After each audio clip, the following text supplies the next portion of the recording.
अच्छा, अब इसका एक कंटेंट है कि वो कुछ एरर देगा और उसको बोलेगा कि इस एरर को आप ठीक करें फाइनल अकाउंट्स में। तो उसके कुछ रूल्स हम समझ लेते हैं। देखिए बेटा, अगर इनकम बढ़ेगी तो आपका प्रॉफिट बढ़ेगा, ठीक है ना। वो बोलेगा आपने इनकम रिकॉर्ड नहीं की है, फॉर एग्जाम्पल आपने सेल्स रिकॉर्ड नहीं किया है, तो सेल्स को बढ़ा देंगे तो उसका अफेक्ट ऑन प्रॉफिट बताओ और फाइनेंशियल स्टेटमेंट में उसको करेक्ट करो। तो पहले प्रॉफिट से रिलेटेड हम बेसिक रूल हम समझ लेते हैं। अगर इनकम बढ़ेगी तो प्रॉफिट बढ़ेगा, इनकम कम होगी तो प्रॉफिट कम होगा। Is that right? सेम ऐसे ही एक्सपेंस बढ़ेगा तो प्रॉफिट कम होगा और खर्चा कम होगा तो आपका प्रॉफिट बढ़ेगा, ठीक है। अब ओपनिंग इन्वेंट्री देखिए, ओपनिंग इन्वेंट्री अपोजिट होती है। ओपनिंग इन्वेंट्री अगर बढ़ेगी तो समझे प्रॉफिट कम होगा, और ओपनिंग इन्वेंट्री अगर कम होगी तो प्रॉफिट बढ़ेगा। अब सर इसको लॉजिकली कुछ प्रूव करें। आप एक काम करें, आप दो ग्रॉस प्रॉफिट का डेटा बना लें और किसी एक में ओपनिंग इन्वेंट्री को बढ़ा दें, आप देखें उसका फर्क जो है ना वो प्रूफ हो जाएगा यहाँ पे। सेम ऐसे ही क्लोजिंग इन्वेंट्री बढ़ेगी तो प्रॉफिट भी बढ़ेगा। क्लोजिंग इन्वेंट्री जो है वो डायरेक्टली रिलेट होती है। क्लोजिंग इन्वेंट्री बढ़ेगी तो प्रॉफिट भी बढ़ेगा, क्लोजिंग इन्वेंट्री कम होगी तो प्रॉफिट भी कम होगा। फिर मैं कह रहा हूं बेटा, अगर इसको प्रूव करना हो आप डेटा बना लें और क्लोजिंग इन्वेंट्री को ज्यादा करके देखिएगा, बाकी सब चीजें सेम कर दिएगा, तो आप देखेंगे प्रॉफिट बढ़ रहा है।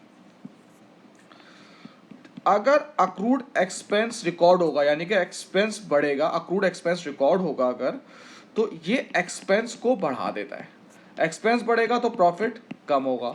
और प्रीपेड जो है वो एक्सपेंस, प्रीपेड एक्सपेंस एक्सपेंस को कम करता है। आपको पता होना चाहिए अक्रूड एक्सपेंस में ऐड होता है और प्रीपेड को हम माइनस कर देते हैं। एक्सपेंस कम होगा तो प्रॉफिट बढ़ जाएगा। ये कुछ रूल्स हैं, इसको अगर आप याद रखेंगे तो आपको ये सवाल करने में आसानी होगी। जैसे फॉर एग्जाम्पल अगर परचेज रिटर्न होगी, देखें परचेज रिटर्न की वजह से क्या होता है, परचेज लेस हो जाती है, बराबर। देखो परचेजेस अगर है 1 लाख की और हमने परचेज रिटर्न की है 20,000 की, इसकी वजह से परचेजेस मेरी क्या हो गई, कम हो गई। तो परचेज रिटर्न की वजह से मेरी परचेजेस क्या हो जाती हैं, लेस हो जाती हैं। परचेजेस आपकी कॉस्ट है, कॉस्ट कम होगी तो आपका प्रॉफिट बढ़ जाएगा। सेम ऐसे ही सेल्स रिटर्न की वजह से आपकी सेल्स कम हो जाएंगी, सेल्स कम हो जाएंगी तो प्रॉफिट भी आपका कम हो जाएगा। बात समझ में आती है? ये इसको देख के एक छोटी सी एक बेसिक्स है। अब जैसे आपके सामने ये सवाल है, इस तरह से वो एडजस्टमेंट देगा और बोलेगा प्रॉफिट को भी सही करो और फाइनल अकाउंट्स यानी कि बैलेंस शीट जो है, बैलेंस शीट वगैरह में भी इसका इफेक्ट लेकर आओ। पहले मैं प्रॉफिट, ये ड्राफ्ट प्रॉफिट दिया हुआ होगा। ड्राफ्ट प्रॉफिट वो होता है जो फाइनल नहीं होगा, जिसमें कुछ ना कुछ अभी एडजस्टमेंट मौजूद होगी। सबसे पहला क्या कह रहा है, closing inventory included item cost 6,000, damage हो गया है, could only be sold for 4,000 if repair costing 500 are carried out. अब ये आपको पता होना चाहिए, ये आपका IAS2 का कॉन्सेप्ट है। Inventory should be valued at lower than cost और NRV। इन्वेंट्री की कॉस्ट कितनी है भाई, इन्वेंट्री की कॉस्ट है 6,000 और NRV कितनी है, NRV है सेल्स 4,000 का बिकेगा। अगर आप 500 खर्चा करोगे तो NRV होगा इसकी 3,500। इन दोनों में से छोटा होता है उस पर रिकॉर्ड करते हैं कि कौन सा छोटा है बेटा, 3,500 इस पर रिकॉर्ड किया जाएगा। तो इसका मतलब है इन्वेंट्री को आप 2,500 से क्लोजिंग इन्वेंट्री को कम कर दोगे।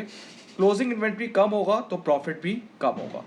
और इसका यहाँ पे इफेक्ट क्या होगा, आप क्लोजिंग इन्वेंट्री में से माइनस कर देंगे 2,500। सेकंड देखें भाई, सेल्स इनवॉइस आपने रिकॉर्ड ही नहीं की, सेल्स इनवॉइस आपने रिकॉर्ड नहीं की। जब आप सेल्स रिकॉर्ड करेंगे तो आपका प्रॉफिट भी क्या हो जाएगा, बढ़ जाएगा। और सेल्स इनवॉइस है, इसका मतलब है क्रेडिट सेल्स है, तो आपका ट्रेड रिसीवेबल भी बढ़ जाएगा। ये मैंने प्लस कर दिया 3,000। अब मैं थर्ड देखता हूँ, परचेज इनवॉइस रिकॉर्ड नहीं किया। अब आप परचेजेस रिकॉर्ड करेंगे, परचेजेस आपकी कॉस्ट होती है भाई, कॉस्ट बढ़ेगी तो प्रॉफिट क्या हो जाएगा, कम हो जाएगा। परचेज इनवॉइस पर क्रेडिट परचेजेस होती हैं, क्रेडिट परचेजेस की वजह से आपका ट्रेड पेबल बढ़ जाएगा, ठीक है ना। उधार पे जब आप परचेज करेंगे तो ट्रेड पेबल बढ़ जाएगा। फोर्थ, लोन रिसीव हुआ है 1 जुलाई को और इंटरेस्ट आपने पे ही नहीं किया है, ठीक है भाई।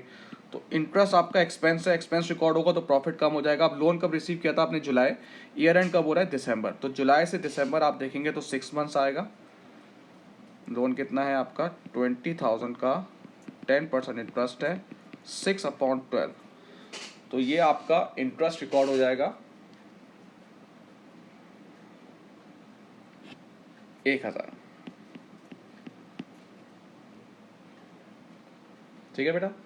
उसके बाद ये आपका इंटरेस्ट जो है ये आपका अक्रूड है, ये आपने पे नहीं किया है, ये आपको पे करना है, तो ये अक्रूड है, ये आपके अदर पेएबल में भी ये 1,000 आ जाएगा। और आखिरी वो कह रहा है डेप्रिसिएशन रिकॉर्ड ही नहीं किया। जब आप डेप्रिसिएशन रिकॉर्ड करेंगे, एक्सपेंस रिकॉर्ड करेंगे, तो 1,00,000 मशीनरी है उसका 10% डेप्रिसिएशन आ जाएगा, 10,000 डेप्रिसिएशन आपका एक्सपेंस है, एक्सपेंस बढ़ेगा तो प्रॉफिट कम हो जाएगा। तो करेक्टेड प्रॉफिट आ रहा है 27,500। और डेप्रिसिएशन की वजह से आप बैलेंस शीट पे क्या करेंगे? जब डेप्रिसिएशन रिकॉर्ड करेंगे तो एसेट की वैल्यू कम हो जाएगी। अब आप जब इसको बनाएंगे ना इस एडजस्टमेंट्स के साथ, तो फिर बैलेंस शीट बिल्कुल जिसे कहते हैं करेक्ट हो जाएगी। ठीक है बेटा।